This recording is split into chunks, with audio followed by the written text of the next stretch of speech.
Hi, everybody. This is Lips from Anvil. You're listening to Collision on Voice FM. Hello. Hi, Steve. It's Kat. How are you today? I'm okay. I'm doing okay. What can I say? That's great. Same old thing. Yeah.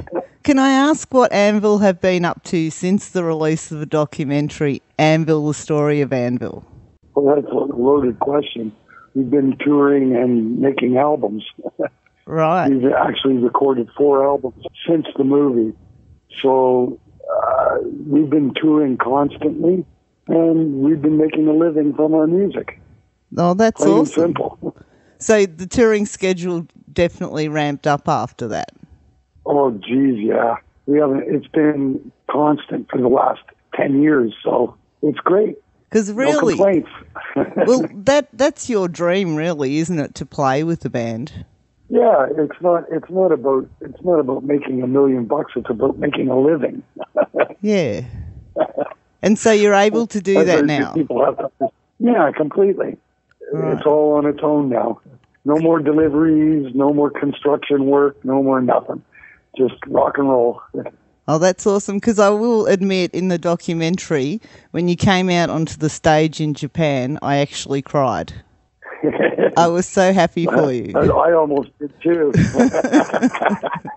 But I was looking at your upcoming touring schedule, and you're actually celebrating 40 years of Anvil pounding the pavement because you guys have never quit. And you've got a massive touring schedule ahead for the next few months. Oh, it's not just the next few months. It goes into next year. Yeah. Probably, to tell you the truth, we'll probably be closing it up in a year from now to do writing. To do more writing, yeah. Yeah. The album that you're getting ready to release in 2018, is that already written, is it? Oh, yeah. That's already coming out in February.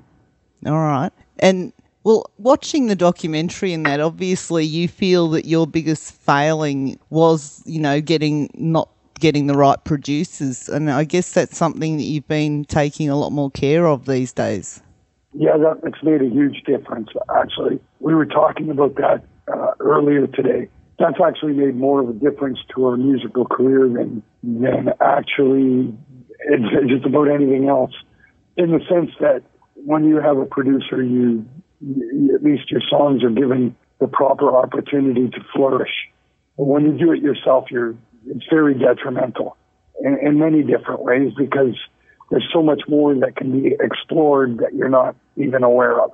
Yeah. And it's not just technically, but it's even arrangement-wise. Well, I mean, your life doesn't seem to have changed a lot. No, you don't seem to have lost that, I guess, that childhood optimism and wonder at the world in a lot of ways, even with everything that you've been through. But what's it like? I'm still experiencing many things for the first time. Yeah. So, no, it's quite remarkable, really.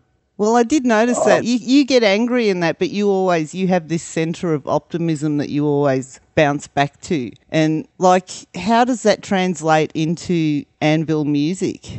It's optimistic. Yep. There's a tomorrow, and it's something to look forward to, and it's something to work for. That's really ultimately what it is all about, and having something to do, and something that's meaningful to your own life, no matter what that might be. And finding fulfillment, happiness. It's a big one. I mean, when you do what you love, you're at a huge advantage because it never feels like work. So for me, at this point, I feel like as though I've retired because I don't do physical labor anymore. I feel as though I've retired, but have I retired into another job? But it doesn't feel like a job because I'm doing what I love. So it's quite a remarkable place to be. Especially for my age. As Angus is faced with having to retire because everybody in the band has dropped away, I'm going the opposite direction. It just started to happen for me. Well, I'm on a race against time because I've only got a certain length of time left. That's the only unfortunate aspect of finally dug in and finally making a living at a point when most guys my age are packing it in. No, which that's is kind of awesome. interesting. Yeah, we will actually get to the fact that you guys, Anvil, one of the things, even though we talked about the producers of your music, one of the things that's actually kept you out there and kept your name up there is the fact that your live shows are insane.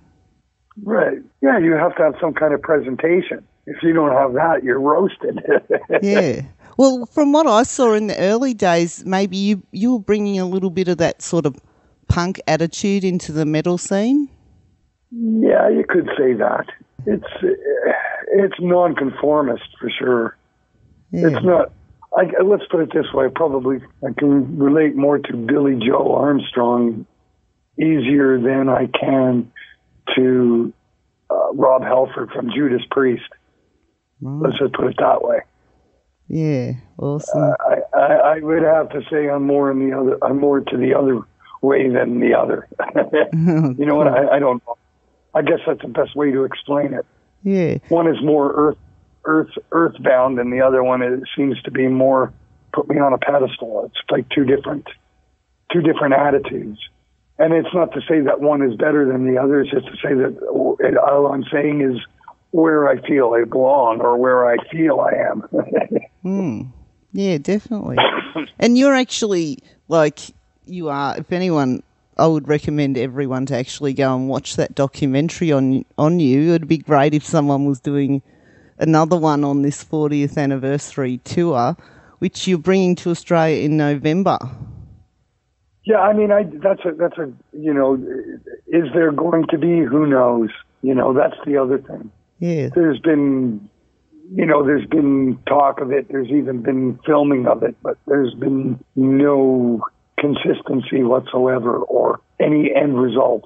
So, that's still quite an open book as to whether there will be or won't be, and whether whether the band will end before it happens. Who knows? Or, more than likely it's mortality that it really comes down to at this point. And that's what I was saying earlier. It's get as much as I can get done between now and when I can't. Exactly, because I don't think Anvil's ever actually going to retire. No, it's like I said, I already have. But this is what I do. Awesome. This is what I'm doing in my retirement years, if you want to call it retirement. Yeah. I mean, in a certain sense, it makes sense. But, I mean, that's another thing. I think when you make it young, you would probably spend all the money you had, and you wouldn't have too good of a retirement. Yeah. I think I'm probably better off the way it is, because I don't think that the money I amassed from my laborious work would ever really amount to much for as far as a retirement. It's something to lean on for retirement, if you can understand what I mean. To sit around and do nothing and not make money is probably not a good idea. And I mean, a lot of the bands who made it as such are still working their butts off trying to make ends meet anyway. Well, that's just it. In today's market, there is no choice but to work. Exactly. Period. Yeah. That's the only way a band can make money today is going on the road and selling their T-shirts. Yeah. And their merchandise, whatever that might be, whether it's little devil horns or T-shirts. If you understand what I mean. But it's exactly. Everybody. That's how you make ends meet today. Because in order to move the size of shows that some of these big monster shows, you've got 2 crews, 2 sets of semi-trailers and everything that goes with it. So you're running a massive, massive industry. So every show, the promoter basically pays for your expenses to get there, but then it's up to you to make your merchandise and how well you play. And how well you play reflects in how many people buy your T-shirts and your devil horns and whatever, your wristbands and everything else that you might sell. Yeah. So, it's a changed industry, the music industry today, and this is what it's turned into, and that's what it is. Yeah. Can I ask how long it's actually been since you've been to Australia to tour? It's 4 years. 4 years.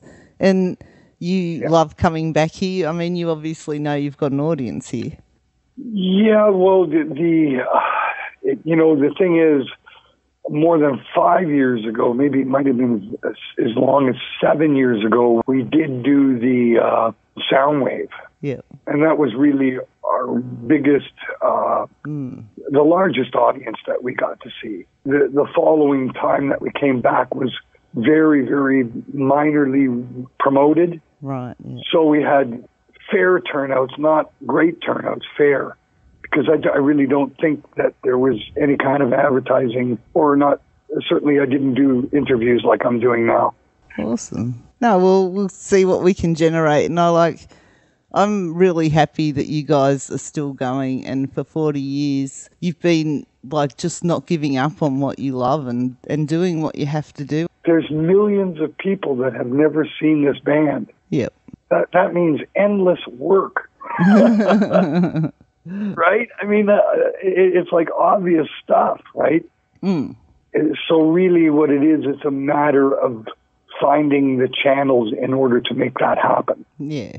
And so far we've been doing quite well with that. And, dream come true, whatever you want to call it. It would have dissipated in a second without the release of new music. We're already now we're going to be putting out our 4th album since the movie, and it's been 10 years. Yeah, yeah.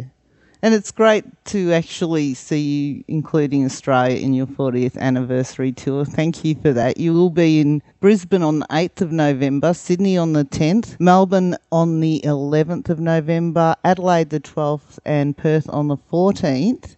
And that's Metropolis touring that you are coming here with. And you are Anvil Metal on Facebook. Would you like to say something to your Australian fans to get them to come out and see your show? I can't wait to just go completely insane there, man. I can't wait. Just unleash the beast. I'm ready.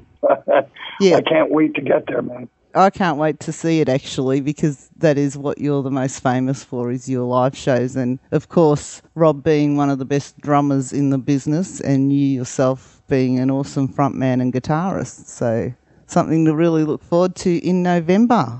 Yep. We've got an awesome bass player, too. Trust me.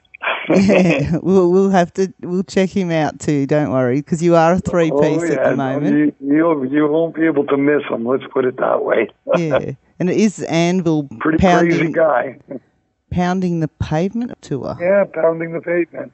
That's what we've been doing for 40 years. Yeah. Trying to rush work and clients. And at least you're still going and you're still loving it, and that's the important thing. And people are still loving it. Yep, absolutely. Awesome. Thanks so much. You have a great time over in South America and China, and we shall see you in Australia next month, and looking forward to it a lot. Okay, thanks very much. Thank you. Bye. Bye-bye.